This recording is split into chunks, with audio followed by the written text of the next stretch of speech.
Welcome to Creative Momentum with Meg Dunley. This episode is episode 20 of the first season, the Chateau season. This episode, like all of the other ones in this season, was recorded while I was at Chateau in France in July 2025. And it features interviews with writers and artists who I met there. Today's episode is with Naomi Elizabeth Montoya and Su Hudson, a dynamic and collaborative duo from Albuquerque, New Mexico. Naomi is a multidisciplinary performing artist with over 27 years of teaching experience, specializing in contemporary dance and having performed Afro-Cuban, Afro-Brazilian dance company. Su is a filmmaker with over 35 years in film industry, and together for the last 20 years they've been creating site-specific dance films which take dancers off the stage and into diverse landscapes like the white sands of New Mexico, or domestic spaces like kitchens, or at the Chateau forests, and then they bring these films back onto the stage for multimedia performances. During our conversation, they share their collaborative, creative process and how they work with spontaneous and unpredictable nature of location-based work, and the wisdom that they've gained on finding your creative community and doing what you love. Their partnership demonstrates that beautiful synergy between technical expertise and artistic vision, and between planning and spontaneity. I really hope you enjoy this episode. I love chatting with Naomi and Su, and I miss them dearly, and I loved getting to know them at Chateau. As we begin this year, 2026, it is such a great time to think about creative collaboration and following what brings you joy. It's time for a reset. I hope you enjoy this interview. Hello, Su and Naomi. Do you want to start by just introducing yourselves, your names, and where you're from? My name is Naomi Elizabeth Montoya. I'm from Albuquerque, New Mexico in the United States. And I am Su Hudson. I am also from Albuquerque, New Mexico in the United States. Excellent. Naomi, can you please tell me about what your creative discipline or creative disciplines may be? Well, I think I consider myself to be a multidisciplined artist, and mostly in performing arts. I started out doing painting and a lot of visual art. In middle school, I started with dance, and that has been kind of like the trajectory that I've gone. I've taught for 27 years. Many of those years, 2 decades, has been teaching at a performing arts school, contemporary dance, and I also have been I performed in an Afro-Cuban, Afro-Brazilian dance company, so I would say dance is my primary medium. And here with Su Hudson, we do a lot of multimedia type arts for gallery, for stage, as well as for screen, and yeah. Excellent, that's wonderful. Su, how about you? What was the question?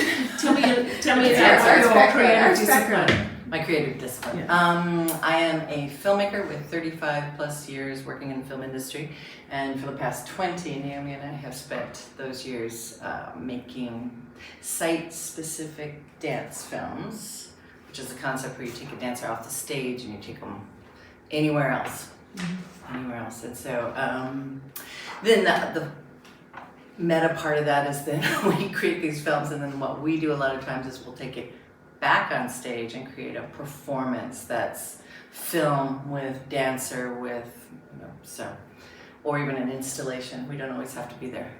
Excellent.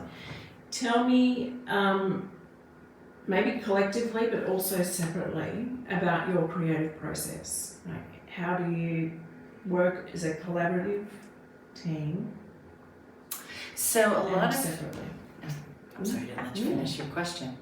A lot of times what we do is it's about the location. Mm-hmm. So we'll have a location, and where the white sands, I don't know if you know them, they're these crystal gypsum white gorgeous sands in southern New Mexico. And the idea of, so we'll know we're going down there and we'll think about white and color and what we would like to do. I like to work with textiles, like lots and lots of material a lot of times. And so the idea of the sand with yards of taffeta or silk or whatever we can to move with that. And so then we can plan till we're blue in the face, but really until we get there, we don't know what's going to happen. Because we don't know as a dancer. Well, and I think that's kind of the exciting and spontaneous part of like doing site-specific work is you may work in a studio and I may have like a short choreography, but once you're there, in fact, when we did that first shoot in White Sands, I had this choreographic phrase ready to go, but then realizing once I got there the unforgiving nature of the sand, you can't stand still because when you move a certain way your foot sinks, and I think that added like a different dimension in how one moves through the space. But I think we found that to be part of the excitement of not knowing what may happen. Like, is it going to be really windy that day? How are we going to work with that? It's going to rain. Yep. Not in New Mexico, but so I think, but the long or the short story or the short answer for that is that I think we're primarily inspired by landscape and space. And just, since we live and work primarily in New Mexico, there are so many diverse landscapes. And I think that's been definitely like part of the fuel for inspiration and creation.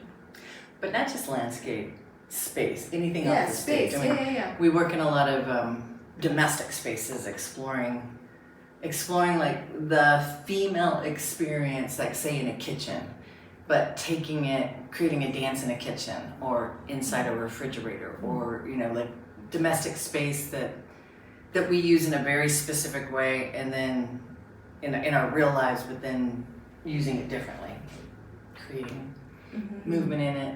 And it's interesting because those in particular, after a show, women really want to talk about working in the kitchen and thinking about, because breakfast, lunch, dinner, dishes, wipe it down. Never ends. Never ends. And especially as you get older, that cycle is just and over and over and over and over.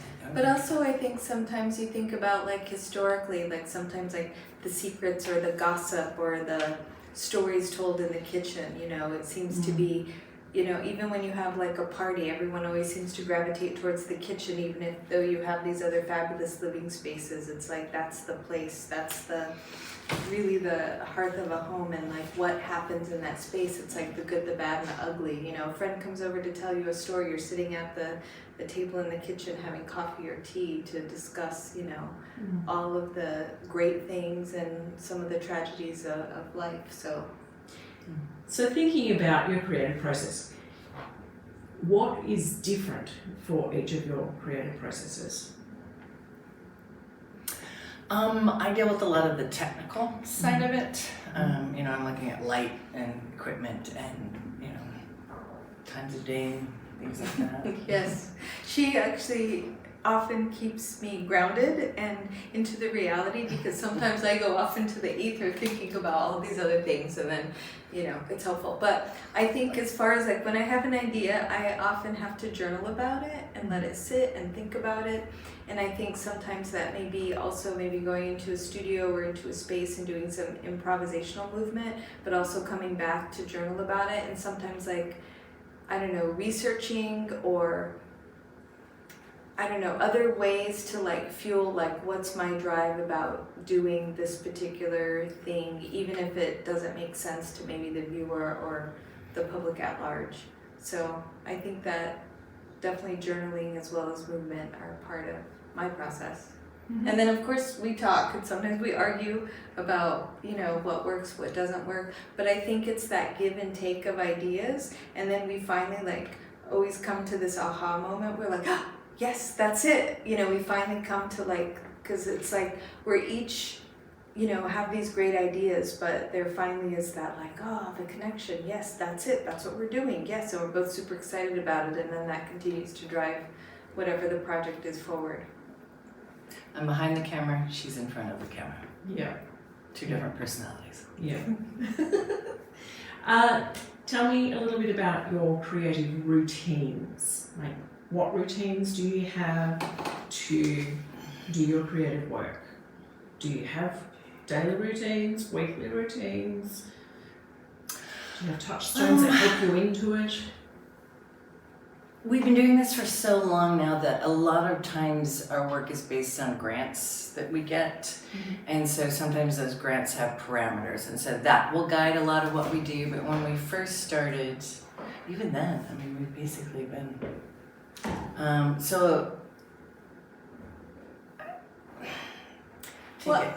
you take it from here. Yeah, I don't know. I think if there's sometimes like a project that we're excited to be a part of, then that could be the gravitational force that it's like, okay, there's this project, let's be a part of this show. Okay, as a result, what are we gonna do? And then it's like, you know, just like anything, you allot time, you plan time. But I think ultimately, or at least for myself independently, sometimes, you know, I do a lot of journaling, and I always write down like ideas. I find inspiration from dreams. I find inspiration from sometimes music I hear. For a lot of dancers, sometimes they'll hear a piece of music or even like a soundscape, and that's enough of a drive to create something. So I just try to like document ideas, and sometimes those ideas you have to put them on the shelf, maybe 3 months, maybe 6 months, maybe 5 years. And then you could come back to it, but then you're like, here's the completed piece, and then you could make something. But I think, you know, obviously if there's like an end goal, that's definitely more of an incentive to complete something. And I think probably if we didn't have the reality of just daily tasks, you know, to have to complete, we'd probably create a lot more. But trying to fit that in if there's not maybe an end goal is sometimes hard. So. And I mean, the reality is a lot of creatives are working around the edges of you know, paid work or other things. Right. And so I'm hearing that is kind of partly what your collaborative work is like. If you were to meet and have a conversation with someone who's really early on in their creative journey, just wanting to kind of dip the toes in and see what it's like, what are the pieces of wisdom that you would want to impart? Go ahead. That's a great question. I think that, you know, because I have the last, 2 decades have been working with dancers, I think I just remind them that, you know, even if you don't have support from your family, because a lot of times for creatives, some people are lucky enough to have the support and the understanding of their families to like, yes, do your thing. But a lot of people unfortunately don't have that support. There are people who understand you and who will support you, you know, and to find friendships of people who will support you in your endeavors. I think that's hugely important, because once you find your creative fellows, then you can really do anything. And so there's that. And the other thing is, just because someone tells you no, I mean, I know my personality type is like, if someone says, oh, you can't do that, that's not a thing, you will never get work like that. I mean, that's sometimes been more of a drive to do it and do it really well, you know, to kind of, you know. But I mean, ultimately it's like, most creatives and most artists, I think they will be happiest, because the other thing is a lot of young people think that they're not going to find work working in those fields. And I think if you do what you love, everything else will fall into place, and I think that's really important. I mean, I knew as, you know, an artist, as a dancer, as a arts educator, I'm not going to be a millionaire, and I was okay with that. I think, but my life is really happy, and I know people I've talked to who do make a lot more money. It's like they just have a lot more stress and a lot more, weight, just because they don't have that freedom to maybe travel and explore and to have fun. And I think the other thing is, part of art making, there's a misnomer about work in general, is that for some people, and I mean, you could work in any field, but if you find it fun, then it's probably the thing maybe you should do. And I think, of course, creating art, all of that feeds my soul. So I just think ultimately, for a younger person, it's like, do what you love and everything will fall into place. Don't take no for an answer, and find your people. Beautiful. Sue? Learn how to use your camera. Yeah. Just use it. Use what you've got. Yeah. Don't Learn let how to it. use your tools. Yeah. Yeah. Well, you gave great advice to my friend's daughter who was interested in going to film. Do you remember what you said? No. It was something about finding your voice. In Paris. Just Yeah. Oh, okay. And that was great advice. You should talk about that. No, I'm good. Okay, all right. Excellent. Thank you so much for your time. Is there anything else that you would want to share with people who are curious about creativity, creative processes, routines, getting into it, or staying with it? Apply for grants. Do the work. Know your equipment, and just do it and do it and do it till you get something you like. That's the. Yeah. It's about keeping it going. Well, and I think every opportunity you have, even if maybe like you do apply for a grant and you don't get it, I feel like it's a learning experience. I think about that also for auditions for dancing and acting. It's like every time you do something, you learn. Even if the outcome isn't maybe what you expected, it's just like, what did you get from that experience? And moving forward, what did you get from that experience? And continuing to learn is, always fantastic. Thank you so much for your time. Thank you, Meg. Thanks for listening to that interview and for joining me in this episode. What strikes me about Naomi and Sue's work is how they embrace that unpredictable planning extensively, but remain open to what emerges when they arrive at a location, whether that's the sand that you won't let you stand still, or the wind demanding different kind of movement. And I saw them having to pivot while at the Chateau. They came with an idea and then they had to rethink how they could do that, and that was beautiful to watch how they went through that.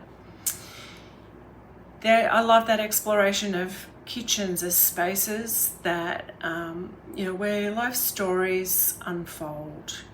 Breakfast, lunch, dinner, that cycle that never ends, and the secrets that are shared over coffee, the good, bad, and ugly. And it offers such a rich lens for understanding the female experience in domestic life. I love Naomi's encouragement to find your people when family support isn't there, and her conviction that doing what you love allows everything else to fall into place. It's something that I am always embracing and encouraging other creatives to embrace. I also love how she talks about the challenges, that the pressure many of us feel to prioritize financial success over fulfillment. Her observation that she knew she wouldn't be a millionaire as a dancer and arts educator, but chose happiness anyway, while friends who earn more money carry more stress, less freedom. And it just, these words just really invite us to really reconsider what success actually means. I love Sue's grounded advice about mastering your tools, such an important thing for us to do, and to do the work, and I think probably in every single episode so far, all 20 episodes, the writers and artists have talked about that importance of doing the work. Do the work until you create something you like.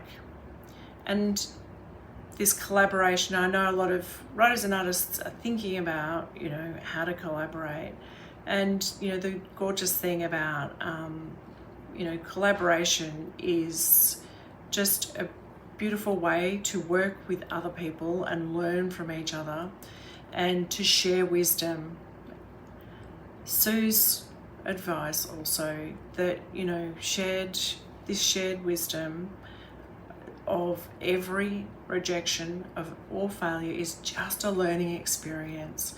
And it just reminds us that we can, this creative path, this creative journey, whatever you want to call it, is just one of continuous growth and resilience. Such an important thing for us to be reminded of, especially at the start of the year where we're thinking about what we need to do this year. Growth and resilience is incredibly important.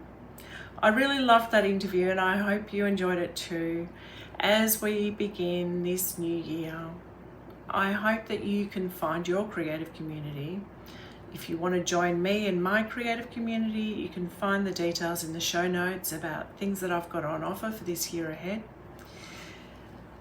I hope that you also find some joy over convention and that you just learn to trust yourself with every experience, even challenging ones. Set some intentions about what you're wanting this year to be.